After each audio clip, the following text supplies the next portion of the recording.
ओम नमो भगवते वासुदेवाय। ज्योतिष शास्त्र के वीडियो की श्रृंखला में आज जानते हैं कि गंड मूल नक्षत्र कौन कौन से होते हैं। गंड मूल नक्षत्रों के बारे में जानकारी आपको दी जा रही है। ज्योतिष शास्त्र में कुल 27 नक्षत्र होते हैं। प्रत्येक नक्षत्र की अपनी अपनी प्रकृति, स्वभाव, गुण, धर्म और विशेषता होती है। इनमें से कुछ नक्षत्र शुभ तो कुछ नक्षत्र अशुभ होते हैं। इन अशुभ नक्षत्रों को ही गंडमूल नक्षत्र कहा जाता है।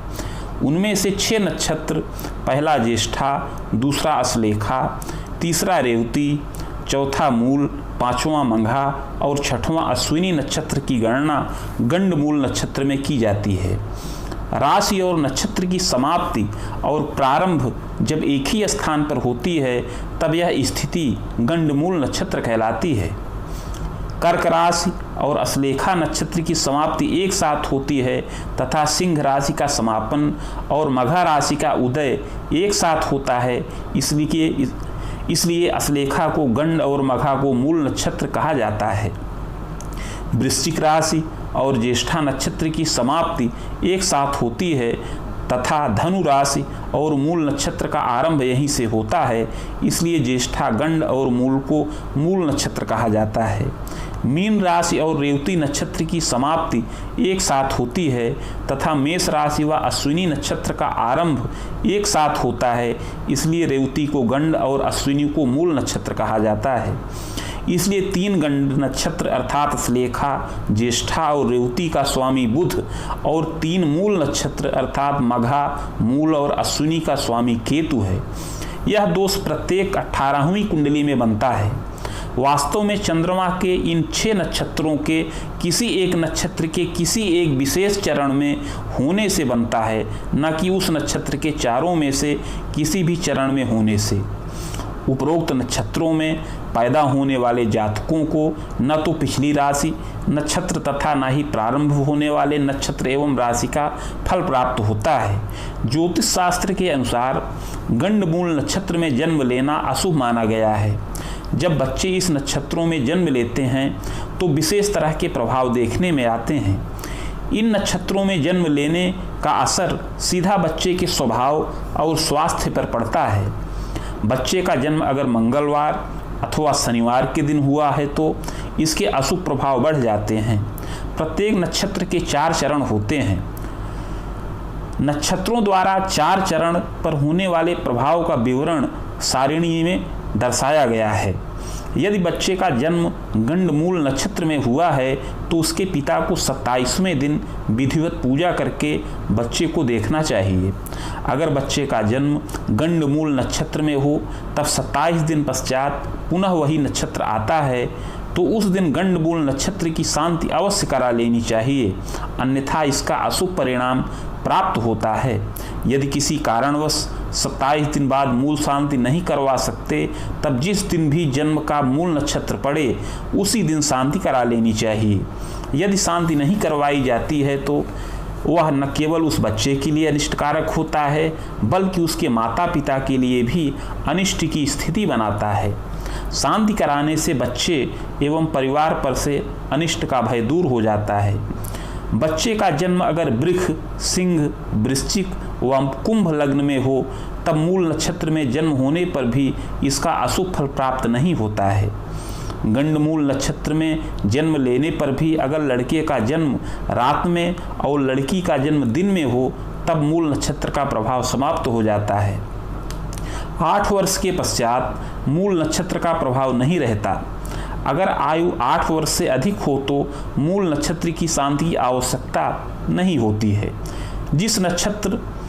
जिस जन्म नक्षत्र में जन्म हुआ है उससे संबंधित देवता तथा ग्रह की पूजा करनी चाहिए। अश्विनी, मघा, मूल गणेश जी की पूजा करने से लाभ होता है और अश्लेखा, ज्येष्ठा, रेवती नक्षत्र में जन्म लेने वाले बच्चों को बुध ग्रह की पूजा करने से लाभ होता है। इस प्रकार आगे हम बता रहे हैं कि नक्षत्रों के चरण से किस प्रकार की स्थितियां बनती हैं। जैसे किसी बच्चे का जन्म अश्विनी नक्षत्र में हुआ है तो अश्विनी नक्षत्र के प्रथम चरण में जन्म होने से पिता को कष्ट व हानि प्राप्त होगी। अश्विनी नक्षत्र के द्वितीय चरण में जन्म होने पर परिवार में सुख शांति का वातावरण रहेगा। अश्विनी नक्षत्र के तृतीय चरण में जन्म होने से सरकार से लाभ प्राप्त होगी। अश्विनी नक्षत्र के चतुर्थ चरण में जन्म होने पर सम्मान तथा ख्याति प्राप्त होगी। इसके अतिरिक्त अश्लेषा नक्षत्र के प्रथम चरण में जन्म होने पर शांति और सुख की प्राप्ति होगी। अश्लेषा नक्षत्र के द्वितीय चरण में जन्म होने पर आर्थिक हानि और बहन भाइयों को कष्ट प्राप्त होगा। अश्लेषा नक्षत्र के तृतीय चरण में जन्म होने पर माता को कष्ट प्राप्त होगा। इसके अतिरिक्त अश्लेषा नक्षत्र के चतुर्थ चरण में जन्म होने पर पिता को कष्ट प्राप्त होने का योग बनेगा। इसके अनुसार मघा नक्षत्र के अगर प्रथम चरण में जन्म हुआ है तो माता को कष्ट प्राप्त होगा। मघा नक्षत्र के द्वितीय चरण में जन्म होने पर पिता को कष्ट प्राप्त होगा। मघा नक्षत्र के तृतीय चरण में जन्म होने पर जीवन सुखी होगा और मघा नक्षत्र के चतुर्थ चरण में जन्म होने पर वह बालक विद्वान और समृद्ध होगा। ज्येष्ठा नक्षत्र के प्रथम चरण में जन्म होने पर बड़े भाई बहनों को कष्ट प्राप्त होने का योग बनेगा। ज्येष्ठा नक्षत्र के द्वितीय चरण में जन्म होने पर छोटे भाई बहनों को कष्ट प्राप्त होगा। ज्येष्ठा नक्षत्र के तृतीय चरण में जन्म होने पर माता को कष्ट प्राप्त होगा और ज्येष्ठा नक्षत्र के चतुर्थ चरण में जन्म होने पर बालक को स्वयं को कष्ट प्राप्त होगा। इसके अतिरिक्त मूल नक्षत्र के प्रथम चरण में जन्म होने पर पिता को कष्ट प्राप्त होगा। मूल नक्षत्र के द्वितीय चरण में जन्म होने पर माता को कष्ट प्राप्त होगा। मूल नक्षत्र के तृतीय चरण में जन्म होने पर आर्थिक हानि होगी और मूल नक्षत्र के चतुर्थ चरण में जन्म होने पर सुखी तथा समृद्ध जीवन प्राप्त होगा। इसके अतिरिक्त रेवती नक्षत्र के प्रथम चरण में जन्म होने पर सुखी तथा समृद्ध जीवन प्राप्त होगा। रेवती के द्वितीय चरण में जन्म होने पर वह बालक मेहनत व बुद्धि से उच्च पद और प्रतिष्ठा का लाभ प्राप्त करेगा। रेवती नक्षत्र के तृतीय चरण में जन्म होने पर समृद्धि के साथ आर्थिक हानि की भी स्थिति बनेगी और रेवती नक्षत्र का चतुर्थ चरण में अगर जन्म हुआ है तो उस बालक को स्वयं को कष्ट प्राप्त होगा। इस प्रकार मूल नक्षत्र में जन्म लेने पर उसका जो प्रभाव होता है वह बताया गया है। इस प्रकार मूल नक्षत्र की शांति करा लेने पर शुभ फल की प्राप्ति होती है और समस्याओं से निराकरण होता है। ओम नमो भगवते वासुदेवाय।